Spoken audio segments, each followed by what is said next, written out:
আমরা আজকে যে পরিবারটিতে এসেছি এই পরিবারটি কিন্তু দীর্ঘদিন যাবৎ কিন্তু আসলে মানবিক ভাবে মানবিকতার সাথে জীবনযাপন করে। তারই ধারাবাহিকতায় কিন্তু তারা কিন্তু কিছুদিন আগে একটা ভিডিও প্রকাশ পায়। এই ভিডিও প্রকাশ পায় তারা কিন্তু তার মা প্রতিবন্ধী, সে নিজেও প্রতিবন্ধী এবং তার যে বিবাহ করছে সেটাও কিন্তু প্রতিবন্ধী।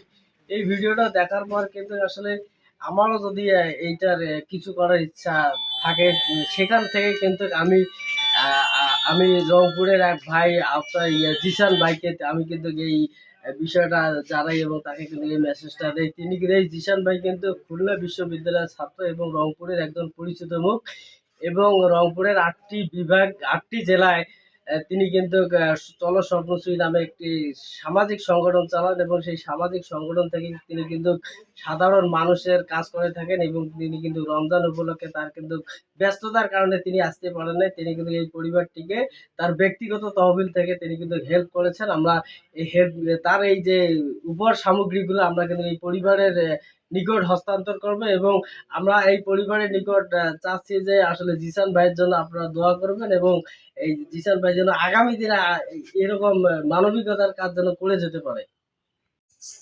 আমরা প্রথমে ডিম এবং সোনালী মুরগি দিচ্ছি,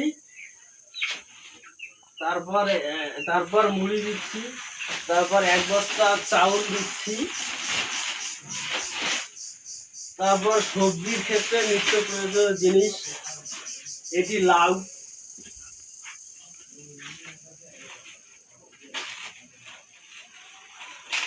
এরপরে আগে আমরা সবজিগুলো দিচ্ছি,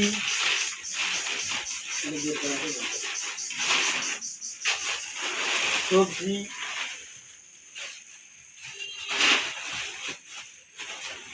5 কেজি আলু,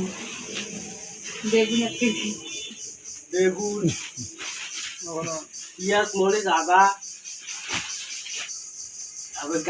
গাজর, টমেটো, পেঁপে এবং ফুলকপি। এখানে পেঁয়াজ,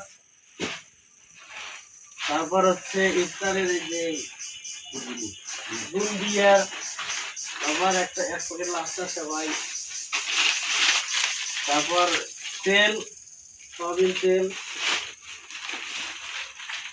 তারপর লবণ, তারপর ছোলা, চিনি, সর্বশেষ ডাল।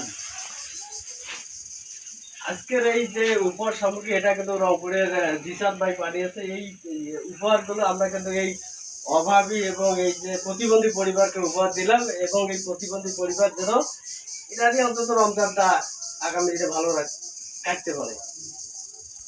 আমি মোহাম্মদ ইউসুফ আলী, আমি এই ফরিদুল ইসলামের পাড়া প্রতিবেশী, কিন্তু আসলে এই পরিবারের 3 জনে মোটামুটি প্রতিবন্ধী। তাদের একটু এই খাওয়া দাওয়ার খুবই সমস্যা, একবেলা খায়, দেখা যায় 2 বেলায় খায় না, এমন তো অবস্থায় এলাকাবাসী অনেক হেল্প করছে। ইতিমধ্যে শুনলাম এই রংপুরের জিসান ভাই এই যেগুলো দিয়েছে, ইনশাল্লাহ মোটামুটি এই বাকি রমজান কাটা হয়তো বা ভালোই তারা কাটাতে পারবে। আমরা এলাকাবাসী এবং এই পরিবারের পক্ষ থেকে এই জিসান ভাইকে ধন্যবাদ যে তারা যেন আচ্ছা আরো ভালো কিছু, সে যেন আরো আচ্ছা ভালো কিছু করতে পারে মানুষের জন্য। আমি প্রতিবন্ধী, আমার সহযোগিতা করতে রংপুরের এক জিসান ভাই। আমি তো দেখিনি কোনোদিন, আমার জন্য এত কিছু করতে। এই আসলের সময় তার জন্য আমি দোয়া করি, তার আল্লাহ তাআলা ভালো করুক, যে তার মনের ইচ্ছে পূরণ করুক। না